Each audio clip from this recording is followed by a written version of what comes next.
episode of Sales Chatter Mayhem Monday. As you see here, we're going to pick the topic on air for y'all, and we'll be right back. To the HPLS podcast. Live, relevant, and high performance information, conversations, and education weekly.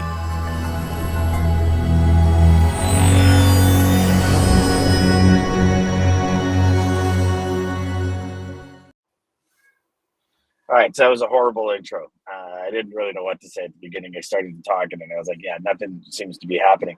Oh, Jeff is victorious this morning. Jeff, how are you, brother? So Jeff's going to be joining y'all tomorrow. Good morning, Lisa. Jeff's going to be joining y'all tomorrow. I've got an appointment, so Jeff's going to jump in for me for my seat. As you can see, Jeff, I am not driving. See, hands here. I'm not driving. My lovely wife is driving. Everybody say hi to my wife.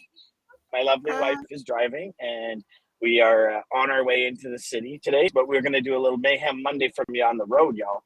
So just like DJ, lots of nice sunshine and air, and I can replicate at home, I got to tell you, brother. Oh, I bet. Yeah. Better than standing in a room. Yeah. You get the sunlight. You know, the only thing is you're staring at the camera and you got all these things happening around you. I can feel like you start I know what you're talking about. I know. All right. Are you ready, brother? Let's do it. All right. Stop right there. Tell me it's a good one. Tell me we got a good one. Oh, this is actually a really good one. So it's lessons I've learned on my journey. Oh, wow. Yeah. Is there a delay in you hearing me? No, it's coming through pretty good, actually. Okay. Am I delaying? All right. No, I don't know. I'm not sure. Your picture actually got better too, so you're in a better area. Yeah. We're going into the city, so all your cell bars work in the city. You know what I mean? Good morning, Antoine. Morning, okay, Antoine. So lessons I've learned on my journey, DJ. So what I've got down here is lessons in failure, lessons in success, conflicts with core values. How can someone learn about me? Optimizing stuff, taking part in longer conversations, all that kind of stuff. So lessons that I've learned on my journey. So what are some lessons you've learned on your journey so far in logistics, brother? And kind of what, and in this, it kind of goes along a little bit with war stories, but let's see if we can take a different angle here. It does. Yeah, no, I think you said conflicts with core values. Jeff says, I'm happy you're not driving. Thank you, Mrs. Deegan. Yes, I agree, Jeff. So what I found, like one of the big things when it comes to lessons on my journey, right, is, we get into this industry, right? And obviously the mission is to make money. The mission, we come in, we see all these people making this amazing amount of money. And it's like, really, you don't need like an MBA, or you don't need to go to school to be a doctor or anything. And I found very early in my career, well, probably not even just early, but probably until the last 10 years of my career, I would break core values to do business. And what I mean by that is not me breaking the law. It's just, you don't like this person. Like I'm sure I told you guys about a customer of mine in Jersey. He was the most vulgar, ignorant person on the planet. And he had a lot of business. And I did business with him, and I did the whole, Like, I mean, even to the point where he was so vulgar, he got hammered at when I was in Jersey. We were at a golf tournament in Jersey, and he got so drunk, and he was so vulgar to everybody in the restaurant. When he left the restaurant at the hotel, and he says, I'll go home, I'll pick you up in the morning. I said, well, you should probably take a cab. I'll park your car, give you your keys. I parked his car in a handicap spot just because I was so pissed off at what he did. And he had a ticket in the morning, right? So, and I mean, yeah, bad on me. I get it for sure. But I was just so angry because it was like you are who you associate with, right, DJ? Yeah. And we tell our kids that and everything. And it was one of these things where nowadays I would never do business with the guy. But I broke some of my core values for money. That makes sense, right? I know. I'm so glad you shared that, because that's where I was going with it. And again, I think we have that same journey.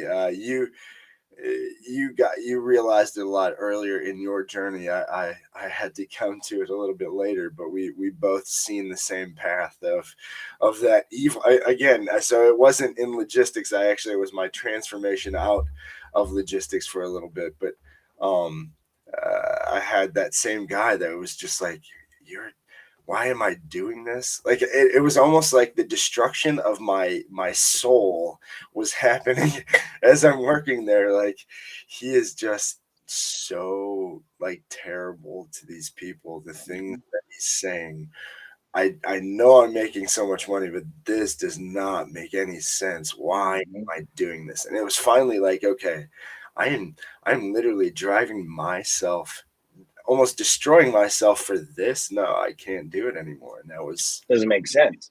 No. And there's a fine line. I don't even know if it's fine, but there's a line. So I had a customer named Hugo, and this guy from the outside, you'd think this guy was a nightmare. Like, I remember there was one time, what was it, like 3:30 in the morning or something, calling the house going, "Where's Dan?" And my wife's like, "Excuse me, this is our home." And he's like, "I need to talk to him right now." And it's like, and he was very demanding. Right? Very demanding. But you just say, "I need this to get the job done." Do it. Where he was demanding was when you said A, B, C, and D, and you try to hit him with E, F, and G. Yeah. Right? It didn't work for him. It didn't. You said A, B, C, and D. It's A, B, C, and D.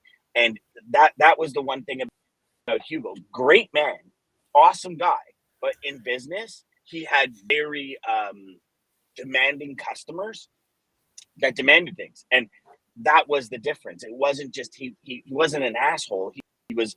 He just needed things done in a specific way because he had an image, ability, and brand that he was living up to with his brand of his company, Elite Link, right? So he was different, but Steve was just like a dick, right?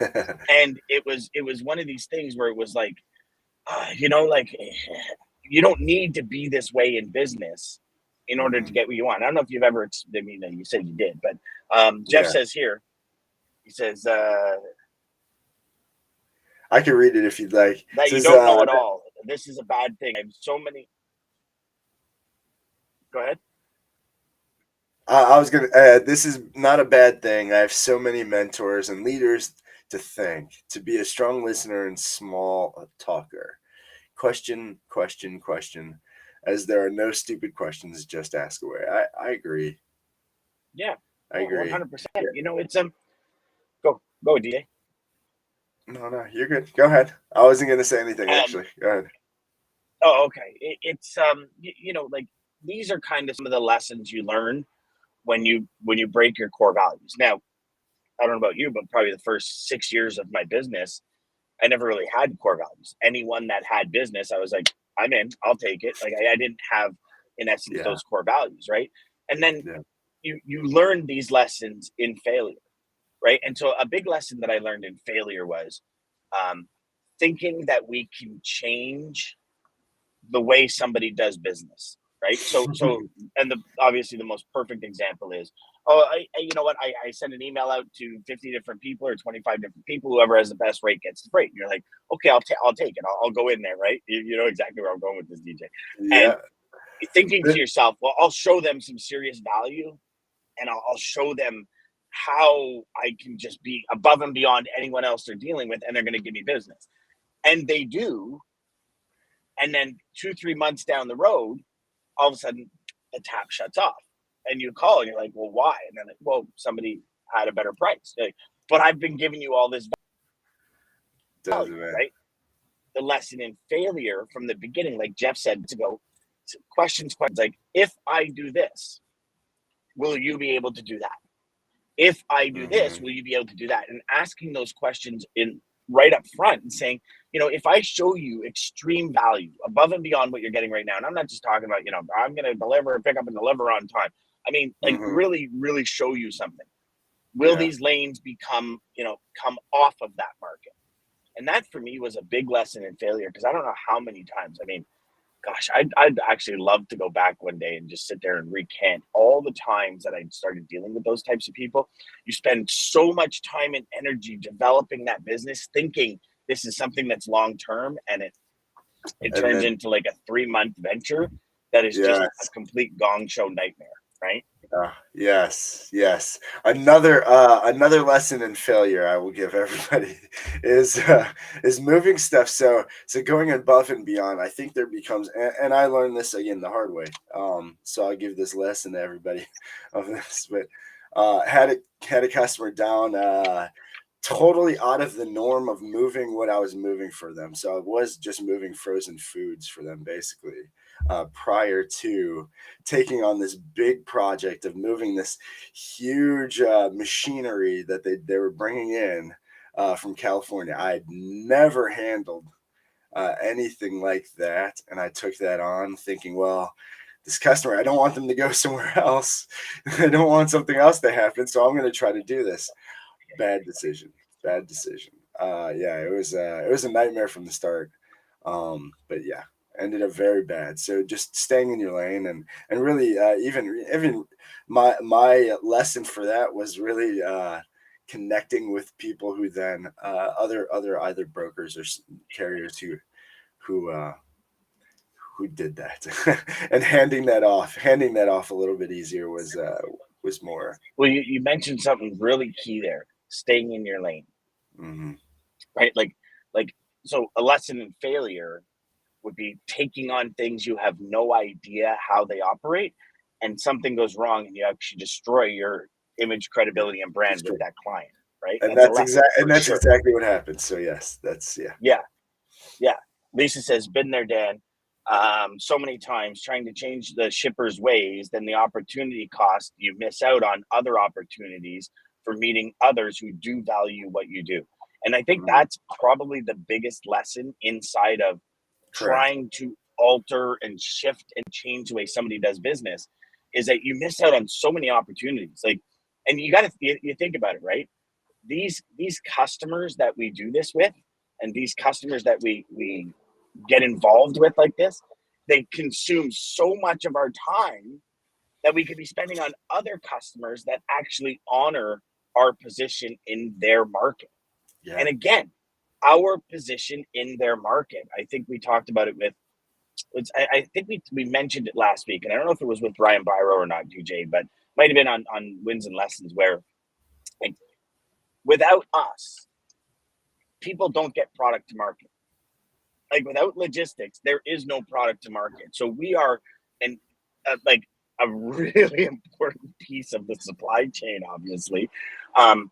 Yes. But we don't necessarily get treated like that, or shippers, and we've seen it all over. I mean, there was that forget who posted it, but it was like, you'll be here if you have to wait 5 to 9 hours. So what? You have to wait 5 to 9 hours on the door for drivers to read. And I'm like, okay, well, I get it. I hope we were Listen, everybody is short employees, right? Everybody's screaming the same song. But I mean, come on. If somebody said to you, DJ, you got to come to work for 8 hours, but I'm going to pay you for 4. Yeah, nobody's doing that. I mean, we're asking insane things of carriers and drivers when you're doing those. Yeah. But it's interesting because I like that what Lisa said, the lost opportunity cost. Like, for all of you watching and listening that don't really, I'm going to say, pay attention to opportunity costs, I think is probably the best way to say it. Really pay attention to opportunity costs and where you spend your time. Because if you spend your time on an opportunity and you lose a bigger opportunity for that you're trying to change the one client and it doesn't work. And then you go out and all of a sudden now all these other 2, 3, 4 opportunities you had are completely gone because you didn't put enough time in. And I think that's a big balancing act for high performing salespeople, right? It's a big balancing act for salespeople getting into this industry, for salespeople that are just trying to put numbers on the board because people are, breathing down their throat, especially in today's day. The sale today is way harder than it's ever been, right? Yeah. Way harder. There's so many more walls up. There's so many more, like, everybody's been through the gamut of all the issues and BS that logistics companies put people through. Don't get me wrong, it's a two-way street, DJ. But speaking of streets, I think that is a good segue.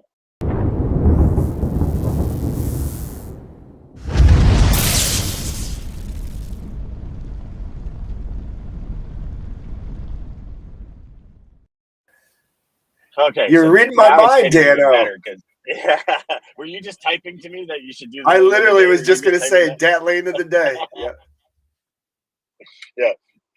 So you guys are gonna have to give me a little leeway here today because not only am I staring at the camera, now I got to try and read on the road, and I get my brain goes a little foggy.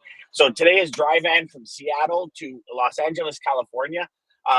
Week over week, it's 75 cents per mile with fuel $1.49. The average across is $2.26 cents a mile. Wow, that's really cheap. Eh? It's the first lane we've ever seen under $1. That's crazy.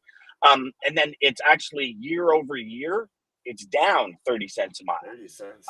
From the December peak in Asia imports and floods that ravaged Pacific Northwest British Columbia, dry van spot rates, including fuel from Seattle to Los Angeles, have dropped $1.92 a mile to 75 cents a mile this week. That's a decrease of 60% in southbound rates, highlighting how strong backhaul market Seattle is and how much available capacity there is in the market. $1.02 per mile since lane of the day has been around. Haven't seen it in a while. Wow, that's crazy. That's insane.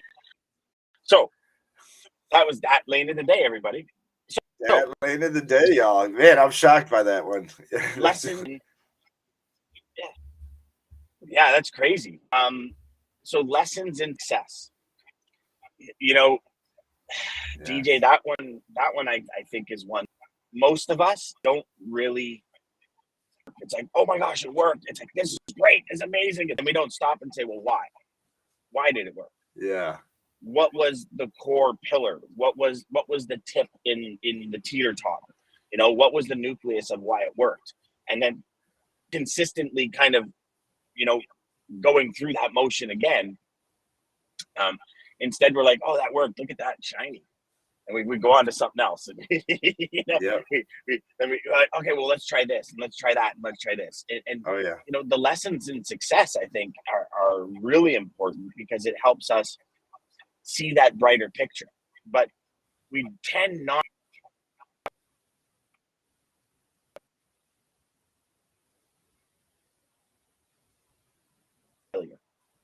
And we dissect failure, right? I got a little sign saying that we're having connection issues. You okay there? Yeah. No, I'm good here. I think we lost you for a second there. I think we're good though. Yeah, I feel like there was a gap in the audio there, but that's okay. So it's like, yeah, you dissect your failures and you dissect and say to yourself, okay, well, you know, this person's really good at that, so I'm no good at it. But that person might have been doing it for the last 10 years. You've been doing it for 2 months. So they're going to be better at it, right? All of these things that we do, we tend to position it. And I think we misposition most where we, you know, somebody that might have it as a career, right? Like I know when I first got in sales, I always looked at the top salesman. I was like, yeah, but he closes all his business. Well, he's been in the business for 8 years. I'm 3 months in the business. Of course he's closing more business, Dan. Why would you compare yourself? Why wouldn't you compare yourself with one of the other guys you got into the industry with at 3 months? But we don't. Yes. Right? I see you laughing over there. You know. Never.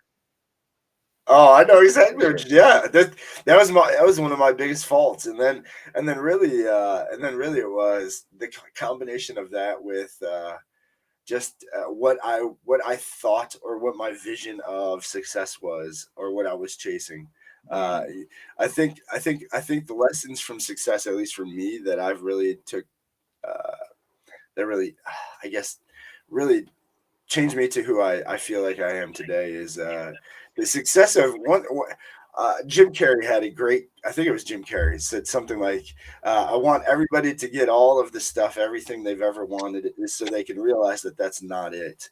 And I think I think that's a lot of, or at least for me, that's what I was chasing for the longest time was things, stuff. Well, the best salesperson has the night. They have these toys and these cars and this and this that, and that's what I thought that I actually wanted. I don't want any of that. I don't even care about that.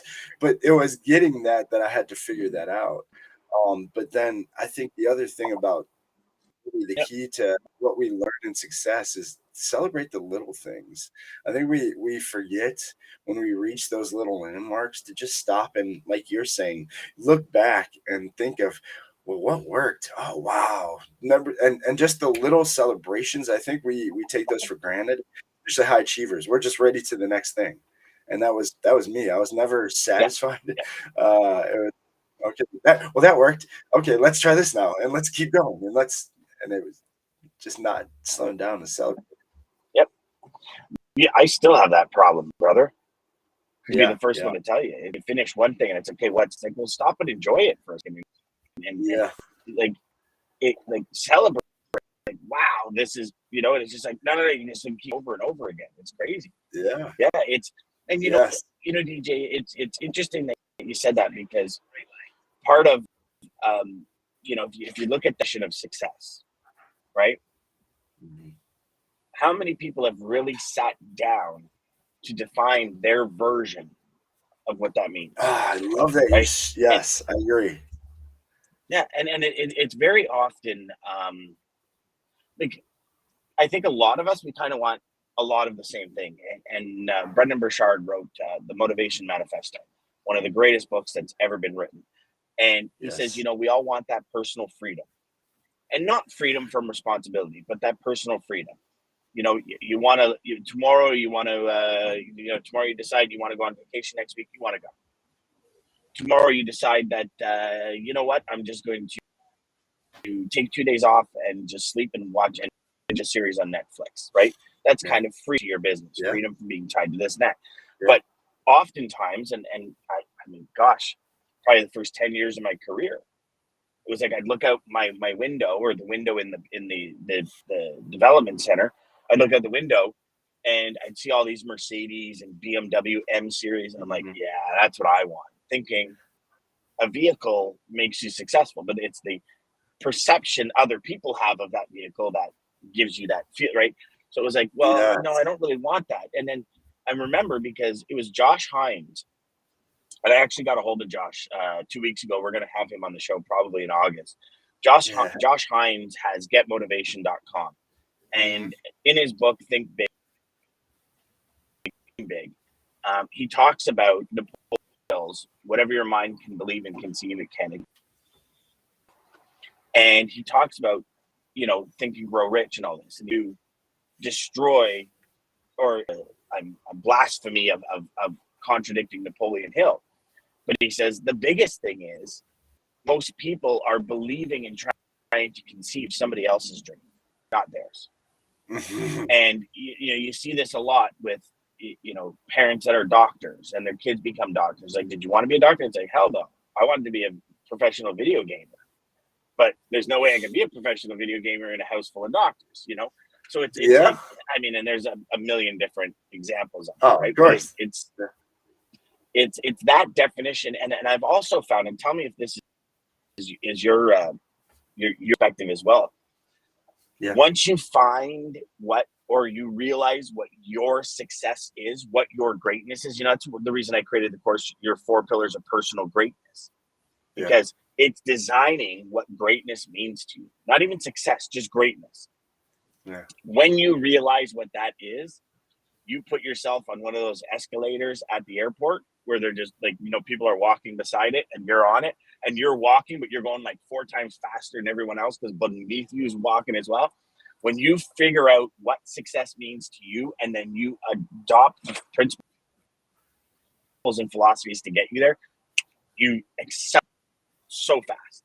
Crazy, crazy. I agree. I agree 1,000,000%. I agree. Yeah, 1,000,000,000%. It's once you are aligned with what you truly want, That's when it doesn't feel like work. Those are the people who say it doesn't feel like work anymore.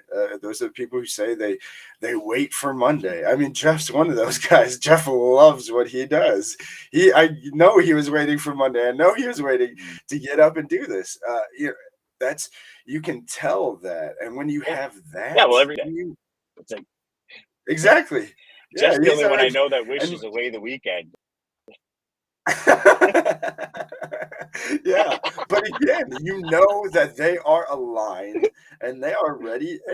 There's nothing, like you're saying, there's nothing that is going to stop it. It just, you feel like you're on that escalator, just on cruise control. And yeah, you don't feel like, again, but it's that, look, that shiny thing over here. Oh, look, next I want to try this. You don't have that anymore. It's you feel like you're a horse with blinders on. That's the finish line, and you're going straight to it, and nothing will you're stop done you. in it. Yeah. Speaking of stopping, we're coming down the Gardner Expressway here, and there's a truck in front of us, a straight truck, and I swear one of this guy's on his right side, the brakes locked up because he's smoking like a bandit up there. Like I'm expecting tire to start flying any second. So popping. Yeah, stay back, buddy.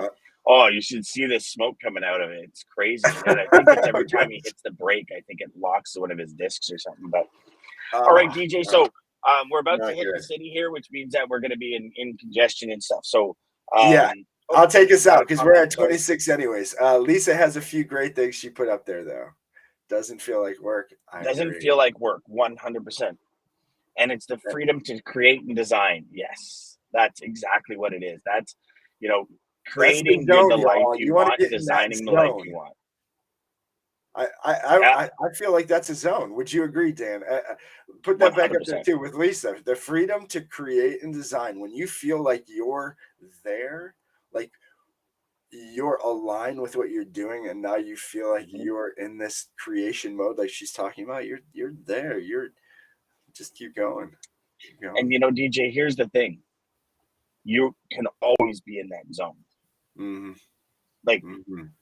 If I were to wake up tomorrow and lose everything, all my contacts, everything, have a phone and a laptop, I would create and design the freedom I want first thing. And I would not deal with a customer, regardless of numbers, unless they were totally aligned. And you can do that from day one getting in the industry. Is it going to take longer to find loads and find a customer? Sure. Of course. But what would you rather do? Work for 3 months to find somebody to deal with them for a month, or work for 5 months and find somebody to deal with them for 10 years? Yep. Right? If you wouldn't do business with Christine just said short-term pain, long-term gain. 100%. Yeah, if you wouldn't do business with a man for 10 years, don't do business with them for a day. That's literally exactly. That's all. Exactly. You're awesome, baby. You are awesome. But DJ says you're awesome, Christine. I did. Awesome, sister. Thank you, everybody, for joining us. Obviously, we got Dan on the road. Shout out to everybody for making this Monday. Listen, start this week great. Go for it. Do everything. Start getting in that freedom to create and design mode and get there. But this week's going to be fun, y'all. Tuesday, like Dan mentioned, we do have Jeff filling in for Dan. He will be missing, but we do have a guest as well for Tuesday, for tomorrow. Triple D Day, don't miss it. I think it's going to be a fun one this week. So, but again, I'm dying to dig into that whole Seattle thing. I know. When have you heard of lanes being under $1 in the last decade? Never, never. Crazy. It's going to be insane. It's good. So hold on, everybody. Going to be a fun week. Sales Chatter Live, 9 a.m. till 9:30 Eastern Standard Time. Start your day right with us. Again, and I think we got DJ. We got Steve Rizzo on Thursday, right? Talking about conversations with Bob. I think we do. Yeah, I think Steve's coming back to talk about his new book. Yeah, it's good. Yeah, it's gonna be a good week. It's gonna be a fun week. It's gonna be a fun week, y'all. So don't miss out. Again, all right. I got an Albert Einstein. I think I did that last week too. I'm really on Albert for some reason this week. So Albert Einstein quote to take us out, y'all. So also shout out to American Logistics, Centurion Trucking, making this possible. Daman, you guys over there, people over profits. Albert Einstein, the leader is one who out of the clutter brings simplicity, out of discord, harmony, and out of difficult, opportunity. Find the opportunities this week, guys. They're there.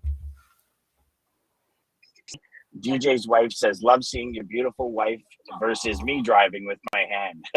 Love to both. DJ was on the road last week and Maggie was sticking her hand in saying, hello.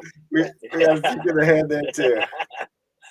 All right, everybody. Have a great day. We will enjoy your day tomorrow. Go out there, do the best, and, really do more, be more, achieve more. And you guys are going to rock it tomorrow, DJ.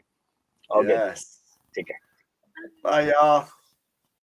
Centurion Trucking, our motto is people before profit.